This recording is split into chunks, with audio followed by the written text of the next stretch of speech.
지금까지 세계 마라톤 신기록은 지난 2014년 베를린 마라톤에서 케냐의 데니스 키메톤이라는 사람이 세웠던 2시간 2분 57초입니다. 모자나 이 2분대가 깨어지지 않을까 기대도 해봅니다. 마라톤을 잘 모르시는 분들은 저도 잘 모릅니다만 이것이 얼마나 놀라운 기록인가에 대해서 별로 실감이 잘 나지 않죠. 마라톤 완주했는데 2시간 2분 57초 걸렸다. 그러니까 저도 마라톤을 잘 모르니까 실감이 잘 안 나요. 그래서 이렇게 찾아보니까 100m 달리기로 환산해 보면 100m를 약 17초에 달리는 속도로 2시간 동안 뛰었다고 생각하면 된다고 합니다. 여러분의 시계를 돌려서 가장 젊었을 때로 돌아가서 100m에 몇 초를 뛰었는지를 한번 생각해 보십시오. 100m 몇 초 뛰으셨나요? 자, 우리가 보통 100m를 뛰기 위해서 젊었을 때에 힘을 다해, 우리 고등학생 때쯤에 힘을 다해서 뛰었는데 그 힘을 다해서 뛰는 그것을 17초가 아니고 2시간 동안 뛰었다고 한번 생각해 보십시오. 저 같은 사람은 아무리 젊었을 때라도 생각하지도 못할 것입니다.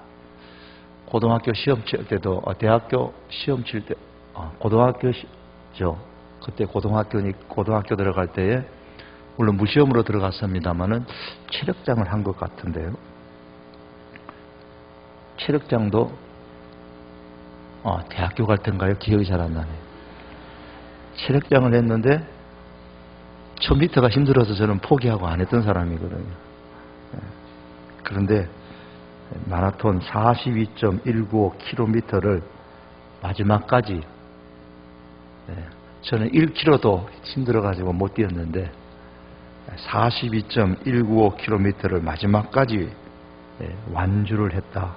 그것도 100m를 17초로 정도 달리는 속도로 그렇게 달렸다라는 게, 그렇게 생각하니까 와, 대단하네, 그런 실감이 조금 오더라고요.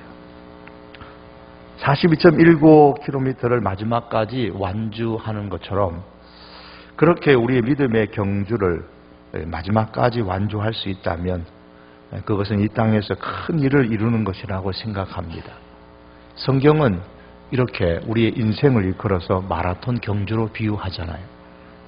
바울은 자신의 믿음의 인생을 표현하면서 내가 선한 싸움을 싸우고 나의 달려갈 길을 마치고 믿음을 지켰으니 그랬습니다. 달려갈 인생의 경주를 믿음으로 끝까지 지켰다, 그렇게 고백을 했습니다. 마라톤은 42.195km를 거의 2시간대로 달리지만 믿음의 경주는 2시간이 아니라 20년, 40년, 80년을 넘어 100년을 향해 달려가는 마라톤입니다. 그러므로 당연히 믿음으로 사는 인생 마라톤은 42.195km 마라톤보다 더 많은 훈련이 필요하고 더 큰 인내가 필요합니다. 본문에서 성경은 지금까지 히브리서 11장 12절까지의 말했던 믿음으로 인생 마라톤을 달린 사람들을 이제 두고서 잠시 여기까지 멈추고 중간 보고하듯이 정리하면서 믿음으로 산다는 것이 과연 어떤 것인가에 대하여서 말씀을 하고 있습니다. 13절은 이 사람들은 다 믿음을 따라 죽었으며, 이 사람들, 앞에서 열거했던 아벨로부터 시작해서 아브라함, 사라에 이르기까지 이 사람들, 여기서는 이 사람들이지만 물론 오늘 본문 뒤에 나오는 히브리서 11장 전체에 나오는 사람들도 포함시켜도 무관하다고 생각합니다. 이 사람들은 다 믿음을 따라 죽었으며 라는 말로 시작을 합니다. 이 말씀은 죽는 순간까지 믿음을 지켰다라는 말입니다. 평생을 믿음으로 살았다는 말이에요. 달려갔길 다 가면서 바울의 고백처럼 믿음을 지켰다라는 겁니다. 믿음의 마라톤 경주를 성공적으로 완주하였다라는 뜻입니다. 그들이 인생이라는 믿음의 마라톤을 끝까지 다 달려갔다면 참 대단한 것인데 그렇다면 그들이 살았던 믿음으로 산다는 것은 과연 어떻게 사는 것일까요? 그래서 오늘 제목을 믿음으로 산다는 것은 땡땡땡입니다. 그렇게 제가 제목을 붙였습니다. 큰 틀에서 제가 두 가지를 생각하려고 합니다. 믿음으로 산다는 것은 하나님께서 말씀하신 약속의 실현에 대한 꿈을 가지고 사는 것입니다. 13절에 약속을 받지 못하였으되, 이 말은 약속한 것을 아직 성취하지는 못했지만, 즉 하나님께서 약속하신 것을 아직 내 삶에서 누리지는 못했지만 그것들을 멀리서 보고, 그 하나님의 말씀하신 약속을 멀리서 바라보고 그것들을 확신하였으며, 그 말입니다. 그것들을 환영하며 그랬습니다. 믿음이란 하나님으로부터 약속을 받았으나 아직 나의 삶에서 성취되지 않는 그 약속을 앞으로 성취될 것으로 확신하고 말씀의 약속을 자신의 꿈으로 삼고 살아가는 것입니다. 심리학에서 플라시보 효과와 노시보 효과라는 말이 있습니다. 이 플라시보라는 말은 마음에 들게 하다라는 라틴어 단어에서 유래됐는데, 가짜 약을, 위약이죠. 가짜 약을 환자에게 투여하여서 발생하는 현상을 말합니다. 환자에게 투여한 약이 가짜임에도 불구하고 심리 효과로 인해서 내가 진짜 약 먹은 것처럼 속였으니까 환자 입장에서 진짜 약 먹은 줄 알아요. 그러니까 심리 효과로 인해서 환자의 상태가 실제로 좋아지는 현상을 플라시보 효과라고 말합니다.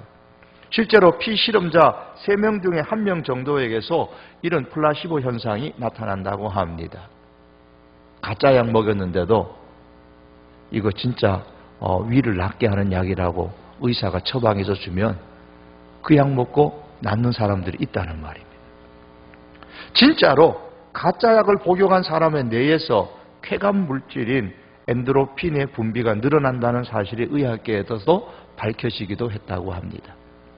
이와 반대로 노시보 효과라는 것은, 이 노시보라는 말은 해를 끼치다라는 라틴어에서 유래된 말인데, 환자들이 의사로부터 죽음을 암시하는 말을 듣게 되면 절망에 빠져서 쉽게 삶의 의지를 포기하게 되는 현상을 말합니다.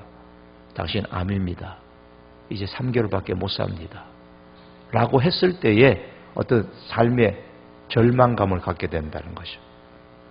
그러면 자기 삶의 의지, 살고자 하는 의지를 포기해버리는 겁니다.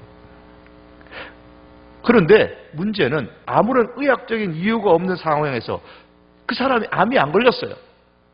암이 안 걸렸는데 당신 암 걸렸다고 이렇게 말하면 환자에게 치명적인 해를 입힐 수 있다는 말입니다. 한 실험에 따르면 전체 약 25% 정도에서 노시보 현상을 발견할 수 있는데, 더 놀라운 것은 이 노시보 현상은 전염성을 지니고 있다는 말입니다.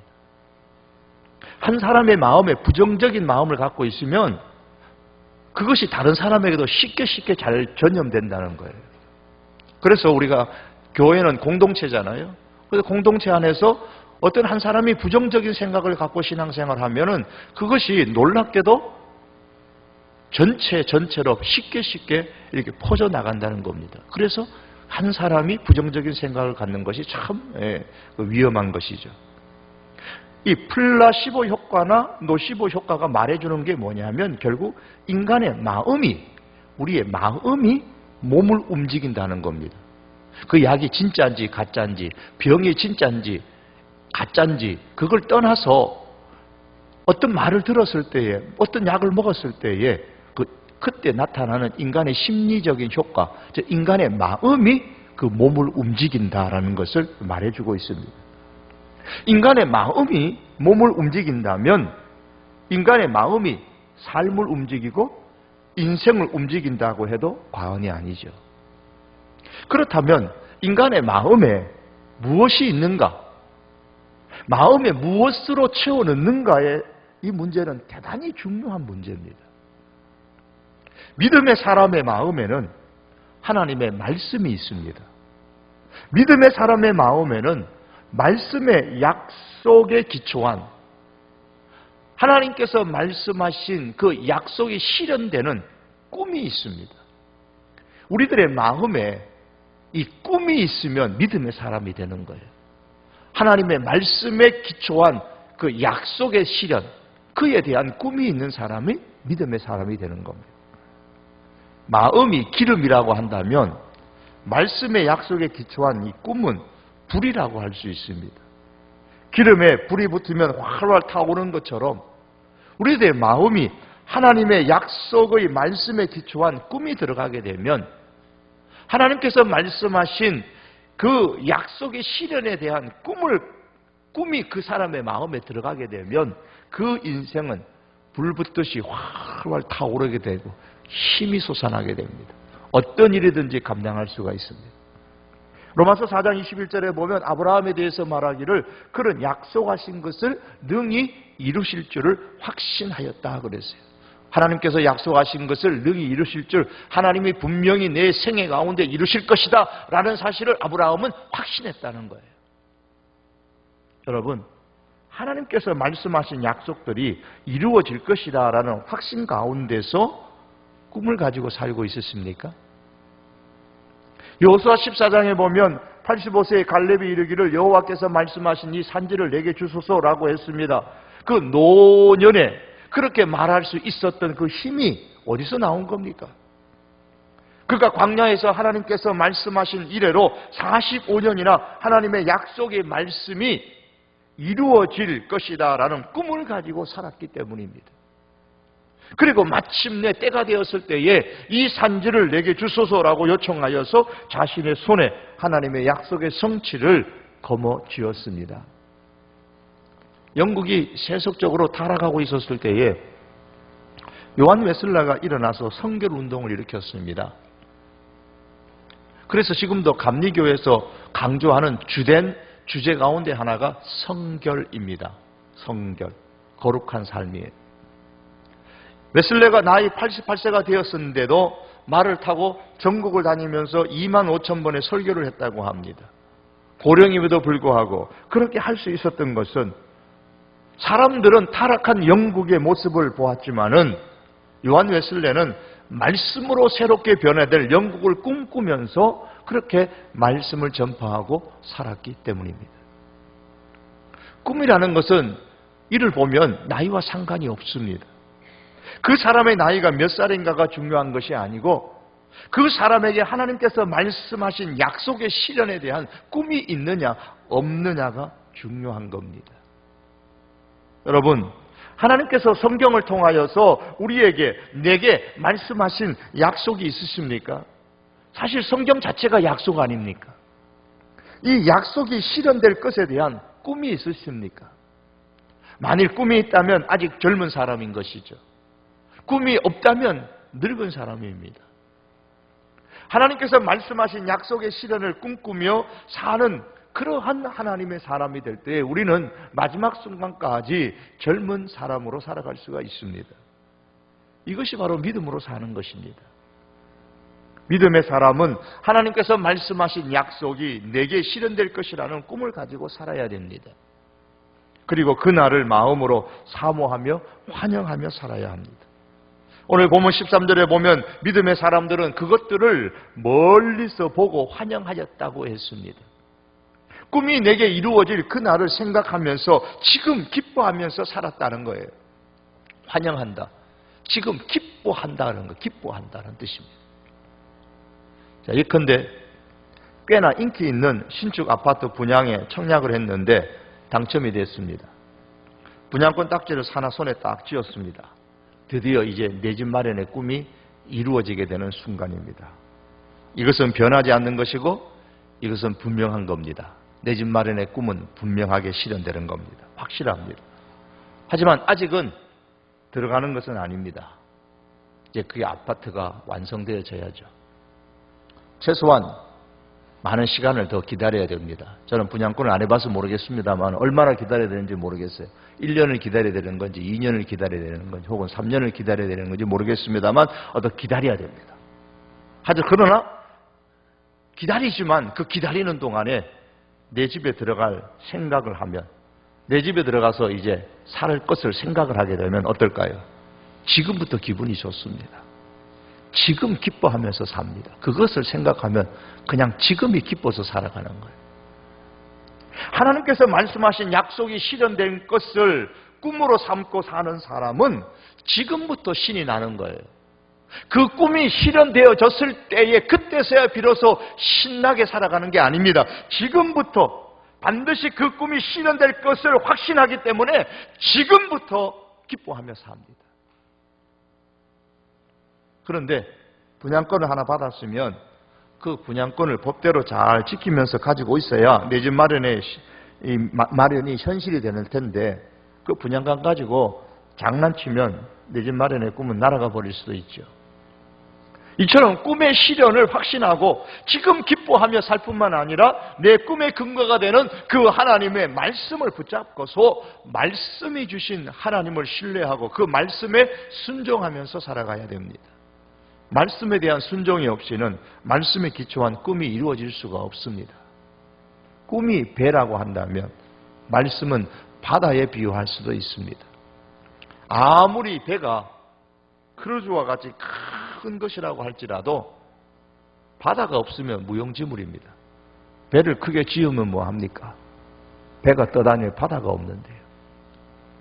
그처럼 아무리 꿈이 클지라도 말씀이 없으면 아무 소용이 없습니다. 즉 그 꿈이 말씀에 기초해야만 합니다. 내 꿈이 말씀에 기초하고 있다면 우리는 말씀을 주신 하나님을 신뢰해야 하고 말씀에 순종을 해야 합니다. 그래야 꿈이 성취되어지는 역사를 경험할 수가 있습니다. 가나 혼인 잔치집에서 포도주가 떨어졌을 때 예수님의 모친이신 마리아가 하인들에게 너희에게 무슨 말씀을 하시든지 그대로 하라고 했습니다. 마리아는 예수님이 무슨 말씀을 하시든지 순종하도록 하인들에게 당부를 했습니다. 그렇습니다.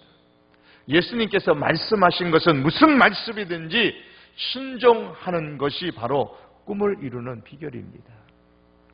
믿음으로 산다라는 것은 하나님께서 말씀하신 약속의 실현에 대한 꿈을 가지고 지금, 그 꿈을 가지고 지금 기뻐하면서 지금부터 꿈의 기초가 되는 그 말씀에 순종하면서 살아가는 것입니다. 두 번째로 믿음으로 산다는 것은 이 땅에서 외국인과 나그네의 마음으로 사는 겁니다. 13절 하반절에 보면 또 땅에서는 외국인과 나그네임을 증언하였으니라고 했습니다.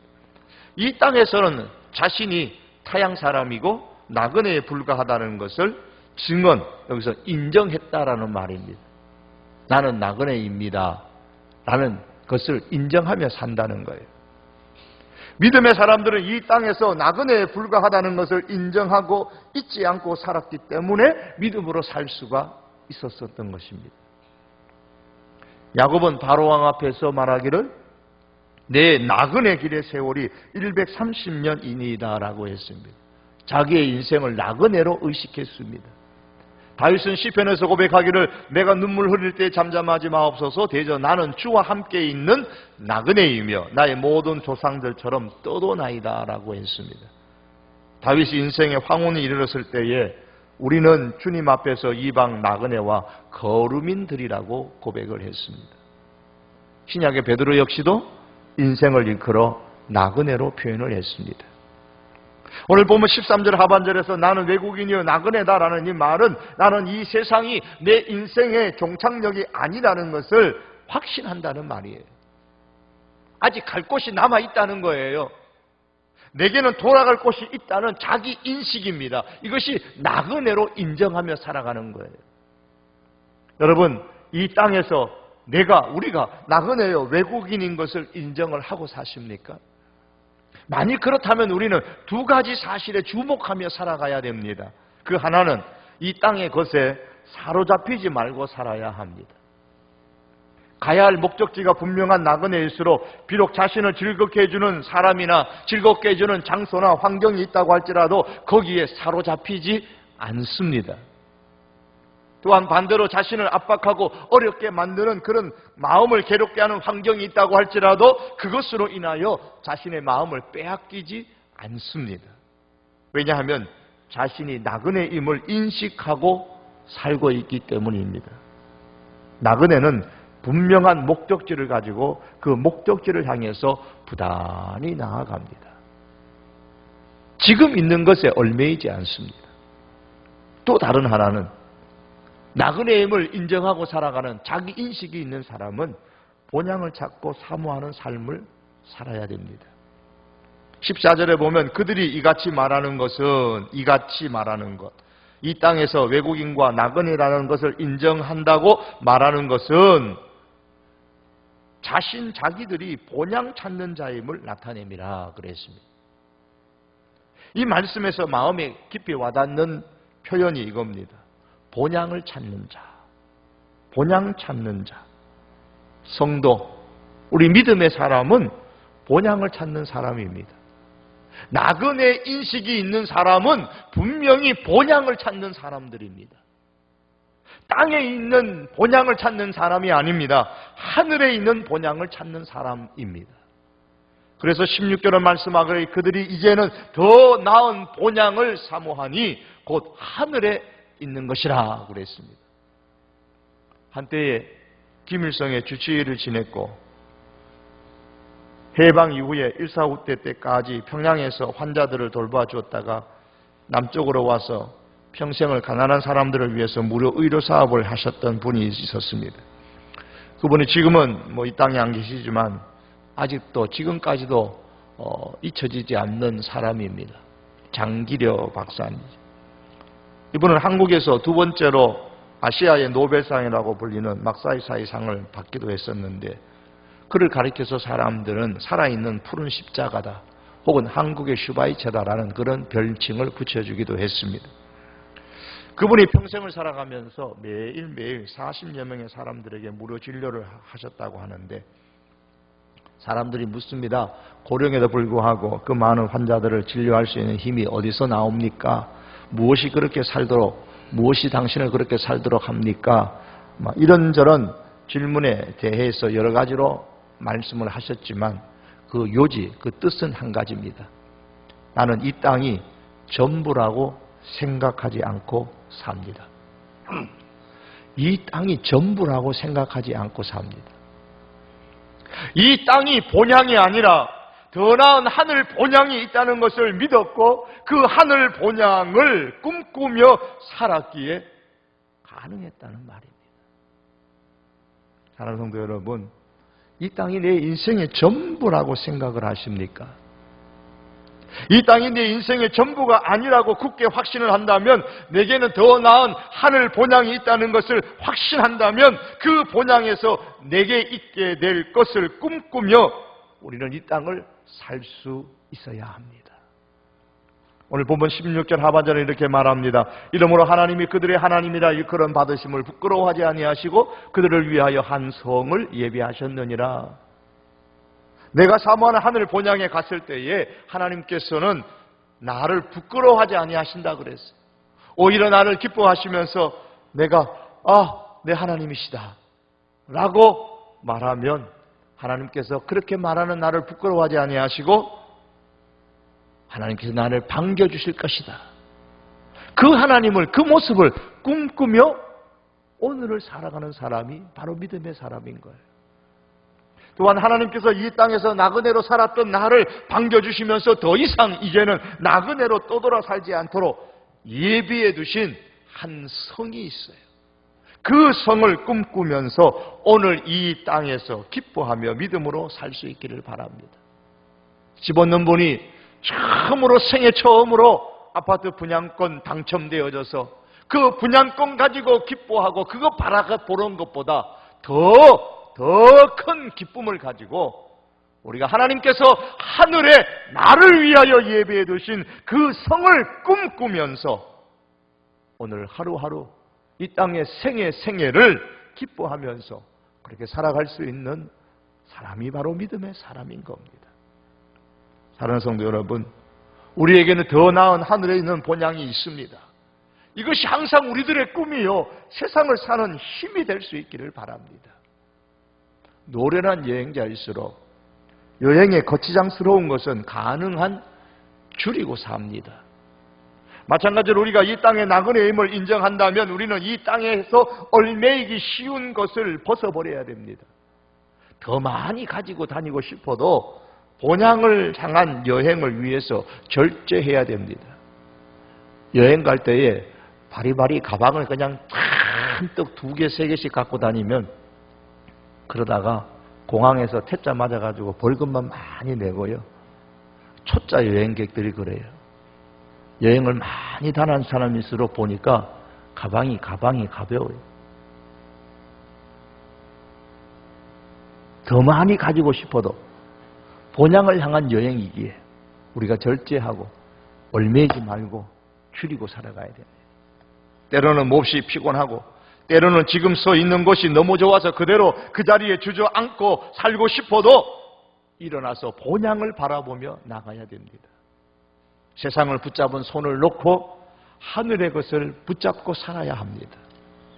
사랑하는 성도 여러분, 만일 이 땅이 내 인생의 전부가 아니라는 확신을 가지고 있다면, 하늘 본향을 찾는 사람으로 산다면은 세상에 어떤 유혹을 받아도 내 자신을 타락시키지 말고 살아가십시다. 창세기 23장에 보면 아브라함은 아내 사라의 시체를 묻을 땅을 그 땅의 주인인 헷족 속의 사람에게 정당한 돈을 주고 샀습니다. 그때의 헷족 속이 아브라함을 가리켜서 말하는데 이렇게 말합니다. 당신은 우리 가운데 있는 헷족 속이니까 하나님을 안 믿는 사람들이에요. 불신자들의 세상에. 우리 가운데 있는 하나님이 세우신 지도자이십니다. 얼마나 멋진 말이에요. 하나님이 세우신 지도자이십니다. 우리의 지도자인데 하나님이 세우신 지도자입니다 라고 인정을 했습니다. 하나님을 알지 못하는 이 햇사람이 처음에는 아브라함을 좀 경계하는 시선으로 바라보고 무시하는 태도로 아브라함을 대하였지만 결국에는 아브라함을 하나님이 세우신 지도자라고 인정을 했습니다. 다시 바꿔 말하면 아브라함이 가나안의 것으로 인하여 자신을 타락시키지 않았다는 말입니다. 햇사람들이 볼 때에 자기들이 누리고 자기들이 취하고 있는 그런 것으로 인해서 아브라함은 자신을 타락시키지 않고 살았더라는 거예요. 그걸 보았다는 겁니다. 사랑하는 성도 여러분, 우리가 이 세상을 나그네와 외국인의 자세로 살아갈 때에 이 땅이 내 인생의 전부가 아니라는 믿음으로 살아갈 때에 우리의 친구가, 우리의 이웃이, 심지어 가족들 중에서까지도 우리를 향해서 때로는 말하겠지요. 좀 잘난 척하지 말고 살자고. 그렇게 비웃을지 모르지만 우리가 땅의 것으로 인해 우리 자신을 타락시키지 않고 살아간다면 결국에는 우리 주변의 사람들은 말할 것입니다. 당신은 정말 하나님이 세우신 사람이라고. 그렇게 말할 날이 분명히 올 것입니다.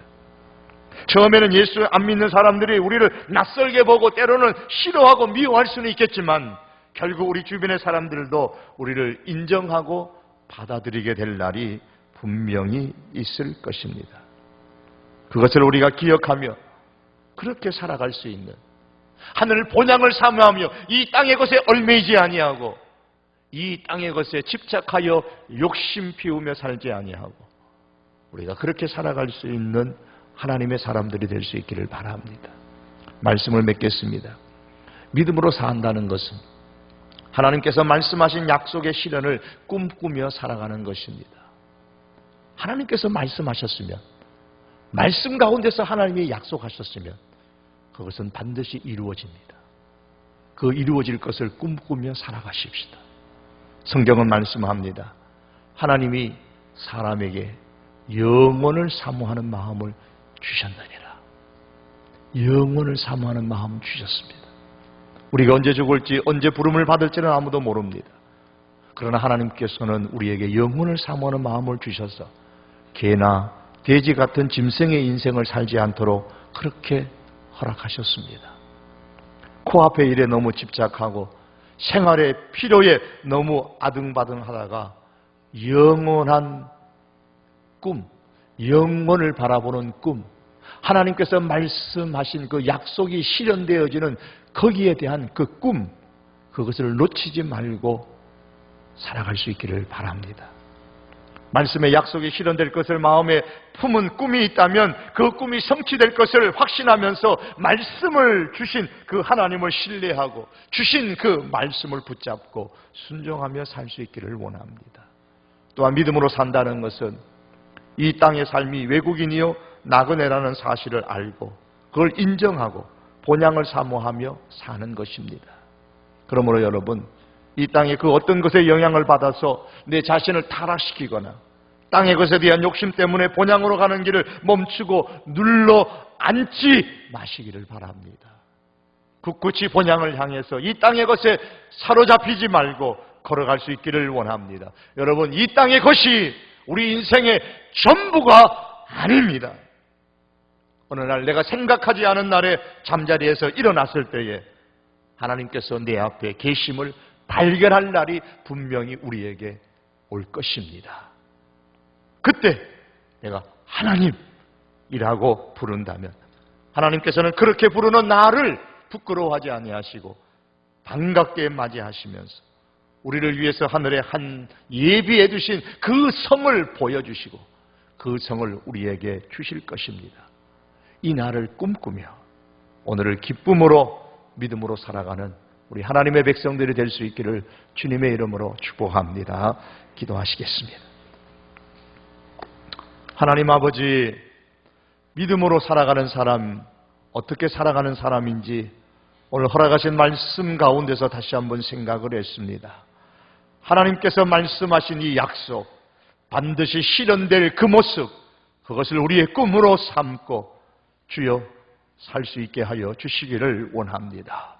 이 땅에서 우리가 나그네요 외국인이지만 하나님 분명히 이 땅의 그 삶이 전부가 아니라는 것을 분명히 인식하고 확신하며 더 나은 하늘에 있는 그 본향을 향하여 오늘도 내일도 힘차게 기쁨으로 믿음을 가지고 살아갈 수 있는 우리 믿음의 식구들 다 되게 하여 주시옵소서. 오늘 이 자리에 나온 하나님의 백성들에게 이 꿈을 주시고 기쁨을 가지고 이 꿈의 성취를 위하여 매일매일 달려갈 수 있는 하나님의 사람들 되어서 바울의 고백처럼 나의 달려갈 길 다 가고 믿음을 나도 지켰도라고 그렇게 고백할 수 있는 승리의 완주함을 고백할 수 있는 저희들 되게 하여 주시옵소서. 예수님의 이름으로 기도하옵나이다. 아멘.